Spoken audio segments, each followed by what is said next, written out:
The night begins like any other in the quiet, weather-worn village, until the phone in Diep's room vibrates violently, slicing through the stillness like a blade drawn in the dark.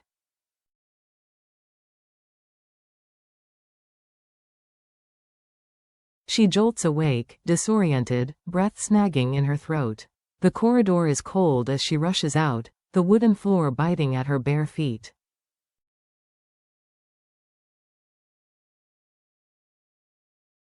She answers with trembling fingers. Before she can gasp out a greeting, James's voice spills through the receiver, warm, breathless, and thin, as though crossing continents to reach her.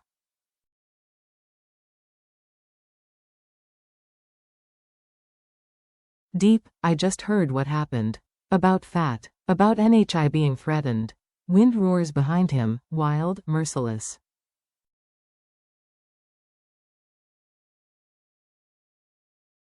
He sounds like he's calling from the edge of the world. I'm on top of Orange Hill right now.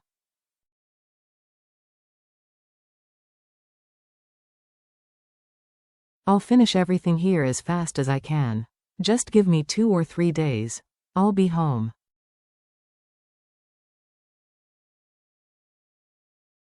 For a moment, Diep cannot speak. Relief punches through her so sharply that it hurts.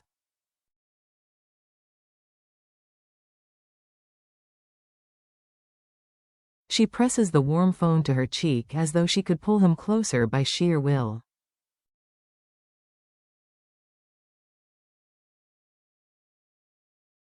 James, NHI misses you so much. I do too. He laughs softly, gentle, tired, unmistakably his.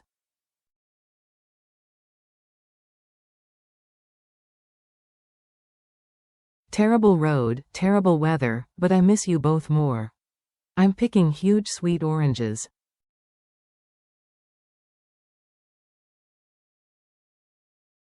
I'll bring a whole basket for you. In the dim room behind her, little NHI sleeps curled like a kitten, murmuring Uncle James even in her dreams.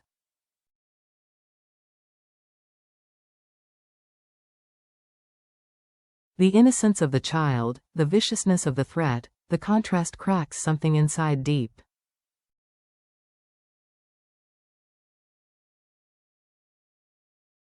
A gust rams the windows. The old house shivers. The cold crawls under her thin shirt, making James feel even farther away.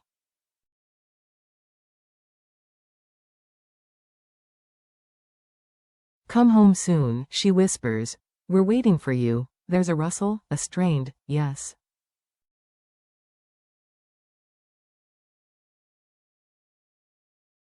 And then the line collapses into dead silence. The darkness that follows feels personal.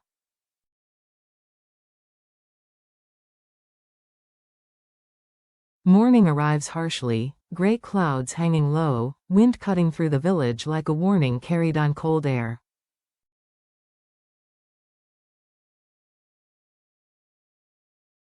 Diep forces herself through her routine, but something sits lodged in her stomach, heavy and cold.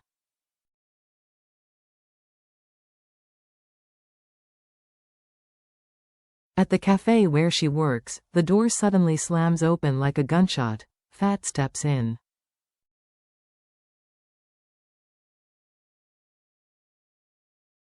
He moves like a winter gust, sharp, silent, slicing through the room. His eyes lock onto hers, hollow, predatory, charged with a quiet threat.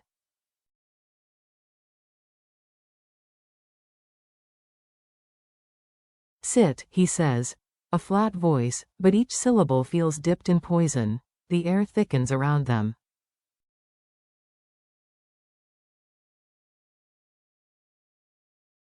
Fat lights a cigarette, exhales slowly, looks at her with an icy detachment.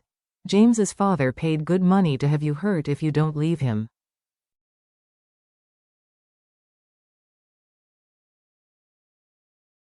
The cafe noise fades. Diep's world tilts. You and the kid will be in danger, he continues.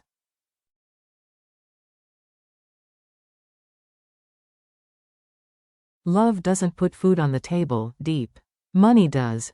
Images blur across her mind.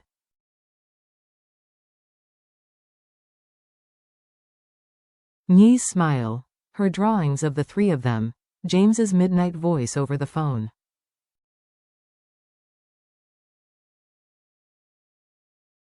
His father's cold, calculating glare.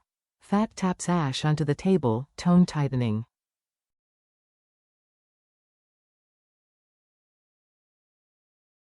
I've been James's friend for years. I'm here to make you wake up before it's too late.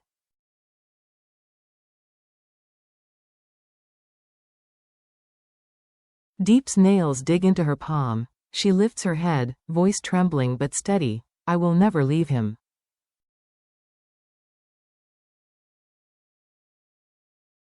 Fat stands, smirking. You'll regret this. But Diep rises too, eyes ablaze. No matter what his father does, I will stay with James.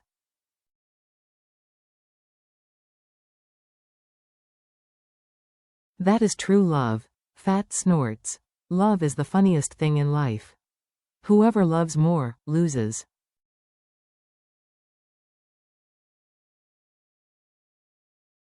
He steps closer, breath reeking of smoke. Stop pretending.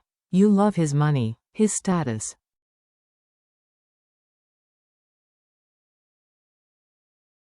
You don't understand, Diep answers, voice hardening with steel.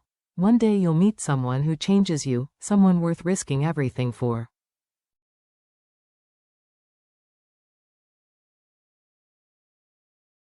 That's what James is to me. For a heartbeat, something flickers in Fat's eyes, pain, jealousy, longing, before he smothers it.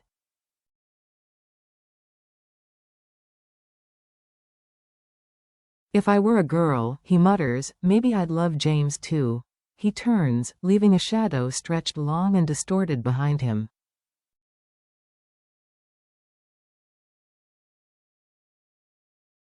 And Diep sinks into the chair, pulse pounding in every fingertip. That afternoon, Diep walks the dusty road home, clutching rent money from vegetable sales.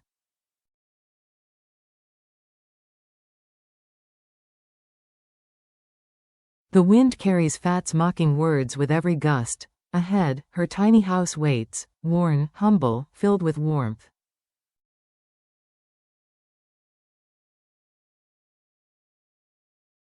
Inside, NHI will be drawing again. Just this morning, she proudly showed Diep a picture of 3 stick figures.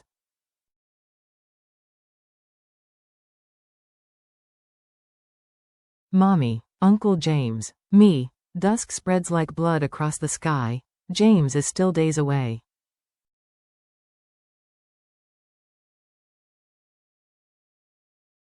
His father has placed a price on her head, but Diep straightens, spine like iron. As long as I stand, no one will touch my little girl.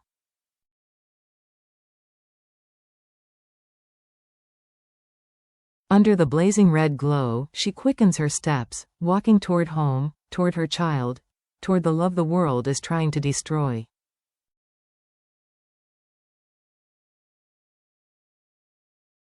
Night comes fast.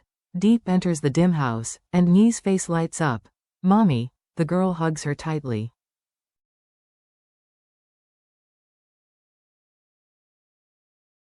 For a moment, the world softens. Look, Mommy.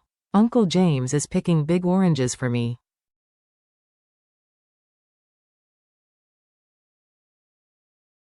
The drawing is uneven, messy, beautiful. Yes, Diep whispers, smoothing her hair. He's coming home soon.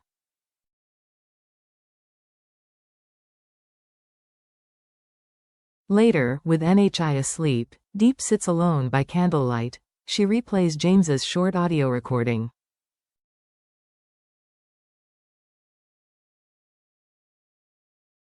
Diep, I'm on my way home. Wait for me, once, twice, 5 times, then, a crunch outside.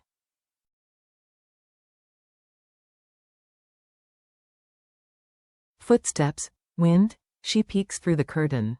Nothing, but Fat's warning echoes like a curse.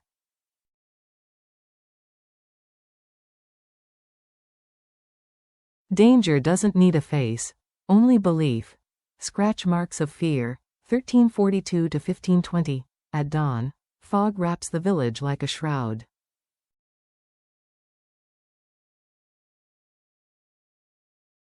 Diep steps outside with her broom, and freezes, ugly scratch marks gouged into the wooden gate.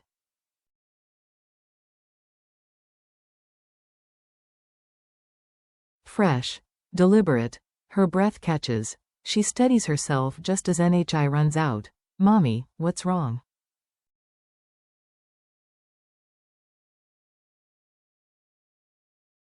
Nothing, sweetheart. Let's get ready for school. She holds Nye's hand too tightly on the walk, but the girl simply hums, trusting her mother completely.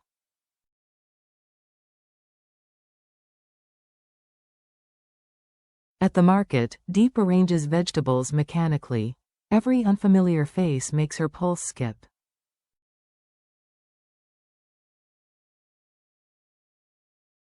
Every motorcycle engine makes her stiffen.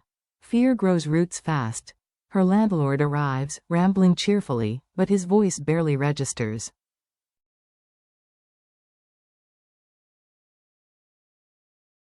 A neighbor notices her pale face. You okay? Just the cold, Diep lies.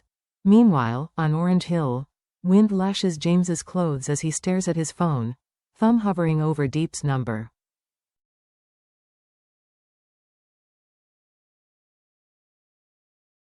He wants to hear her voice, but he knows if he calls, she'll hear the fear in his.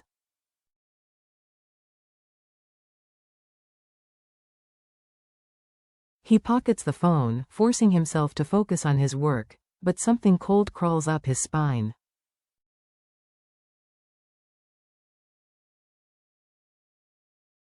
"3 days suddenly feel far too long. Back home, dusk deepens. Diep tucks NHI into bed.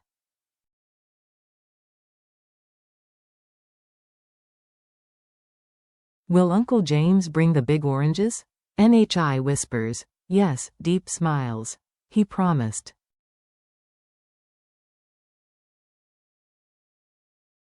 Will he stay long? A sting shoots through Diep. He'll stay as long as he can.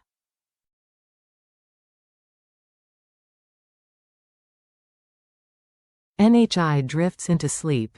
Diep watches her tiny hand clutching a crayon even in dreams.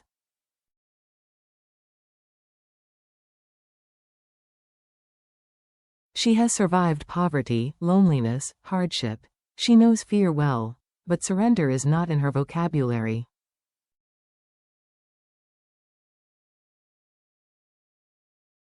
She sits under the dim corridor bulb, phone in hand, and waits. For a voice, for a sign.